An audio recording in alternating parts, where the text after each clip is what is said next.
हाय, नमस्कार. मी सुवर्णा. फौजी सुवर्णा ब्लॉगमध्ये तुम्हा सर्वांचे खूप खूप स्वागत. संक्रांतीच्या आधी आम्ही गेलो होतो गावाला.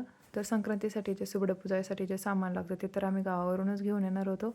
आणि मम्मी त्यांच्या शेतामध्ये खूप साऱ्या वालाच्या शेंगा होत्या. तर मग मी आणि शौर्य गेलो होतो शेंगा तोडायला. थंडीच्या दिवसामध्ये वालाला खूप छान शेंगा येतात. मम्मीने त्यांनी बांधावरती शेंगा लावलेल्या शेंगांची वेल लावलेली होती. शौर्याला तो खूप जास्त आवडतं वावरामध्ये, शेतामध्ये फिरायला, मोकळ्या वातावरणामध्ये. पण तिचं स्कूल असल्यामुळं आम्हाला काही जास्त गावाला यायला जमत नाही. तर जेव्हा कधी सुट्टी असते त्यावेळेस आम्ही गावाला येतो. हे आहे मम्मीचं त्यांचं शेत. आणि मी पण शेंगा तोडून घेतल्या. आम्ही मोठा टप आणला होता शेंगा तोडण्यासाठी, कारण भरपूर साऱ्या शेंगा होत्या. घरी पण द्यायच्या होत्या. आम्ही सोबत पण घेऊन येणार होतो आणि घरी पण म्हणजे पाहुणे आले होते, पाहुण्यांना पण वाटायच्या होत्या. तर शेंगा वगैरे तेवढं मोठं टब भरून शेंगा तोडून झाल्या. आणि मग मी गेली होती गव्हाच्या ओंब्या घ्यायला. घरच्या वावरात गहू असल्यामुळं गव्हाच्या ओंब्या तर अगदी फ्री भेटतात. तसंच जर इकडं सिटीमध्ये घ्यायला गेलं तर ₹10 ₹20 एक गव्हाची ओंबी दिली जाते. त्यामुळे आम्ही घरून येताना सगळं घेऊन आलो होतो. भोगीची भाजी बनवायला घेतली होती मी, जी संक्रांतीच्या आदल्या दिवशी बनवली जाते. तर असं म्हणतात की जो खातो भोगी तो सदा निरोगी. त्यामुळे भोगीची भाजी ही सगळ्यांनी खाल्ली पाहिजे. भोगीच्या भाजीमध्ये ती मिक्स व्हेज टाईपच भाजी असते. ज्या आपल्या थंडीमध्ये ज्या सगळ्या भाज्या आलेल्या असतात त्या सगळ्या भाज्या मिक्स करून ती भाजी बनवतात. आमच्याकडे तर ह्याच पद्धतीने भाजी बनवतात. मीही तशीच बनवलेली आहे.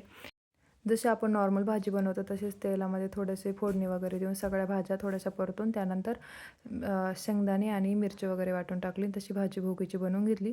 दुसऱ्या दिवशी होती संक्रांत. त्या संक्रांतीच्या दिवशी थोडंसं अंगणामध्ये पाणी मारून घेतलं, जेणेकरून जास्त धूळ येत नाही. सारख्या जास्त गाड्या जात राहतात त्यामुळं घरामध्ये खूप जास्त धूळ येते. पण पाणी मारल्यावरती तेवढी तात्पुरती का होईना पण धूळ जरा कमी येते आणि मुलांना पण खेळायला थोडंसं बरं वाटतं. पाणी मारून घेताना आमची लुडबुडमध्ये चालूच होती. शौर्याचं सारखं तिला म्हणतो ते जामध्ये, पण तिला पाणी खेळायला जास्त मजा येते.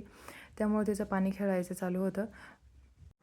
संक्रांतीच्या दिवशी आवरून झाल्यानंतर मी गेली होती गावामध्ये थोडंसं सामान आणायला, जे संक्रांत सुबडं पुजण्यासाठी लागत होतं. ते आम्ही तर घरून घेऊन आलो होतो, पण सुबडे घेतलेले नव्हते.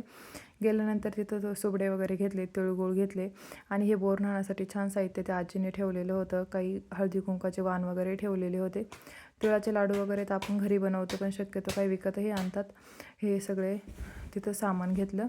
तिळगुळ घ्या, गोड गोड बोला. या वर्षीची संक्रांत थोडी लेट होती त्यामुळं आम्ही थोडं हळूहळूच आवरलं. घरी आल्यानंतर सुपडे एकदम स्वच्छ धुवून पुसून वगैरे घेतले. त्यानंतर सुपड्यामध्ये जे आपण सामान भरतो ते सामान भरलं.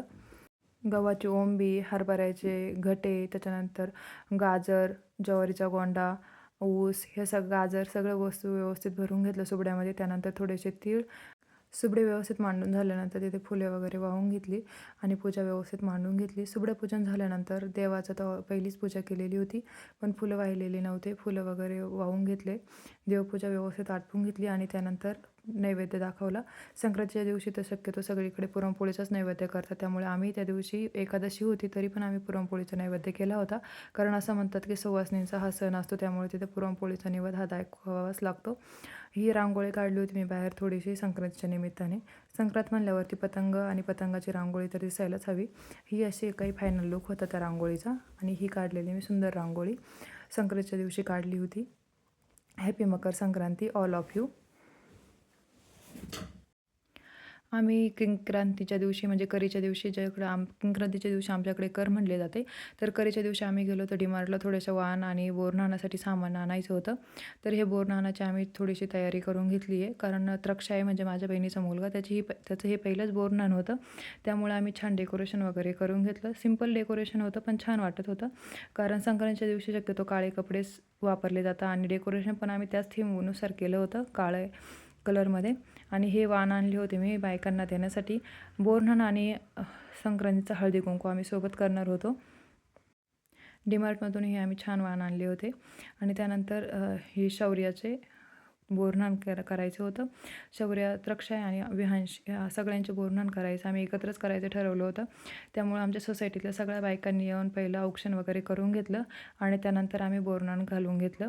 हे आहे शौर्याचं बोरन्हाण चालू आहे. खूप जास्त गर्दी झाली होती त्यामुळे व्हिडिओ आणि फोटोज वगैरे जास्त काही क्लिअर घेता आले नाहीत आणि बाळ पण रडत होतं आमचं. त्यामुळे आम्ही होईल तेवढं जास्त जास्त उरकण्याचा प्रयत्न करून घेतला. किंक्रांतीच्या दिवशी बोरनान केल्यानंतर लेकरामागची करकर निघून जाते आणि बाळ जरा शांत होतं, जे नजर वगैरे जास्त लागत नाही असं म्हटले जातं. तर आम्ही त्याच दिवशी किंक्रांतीच्याच दिवशी तिघांचे पण बोरनान वगैरे करून घेतले. वानाचा व्हिडिओ काढायला काही जमला नाही कारण आमचं बाळ रडत होतं. तर चला भेटूया नेक्स्ट व्लॉगमध्ये. Thanks for watching.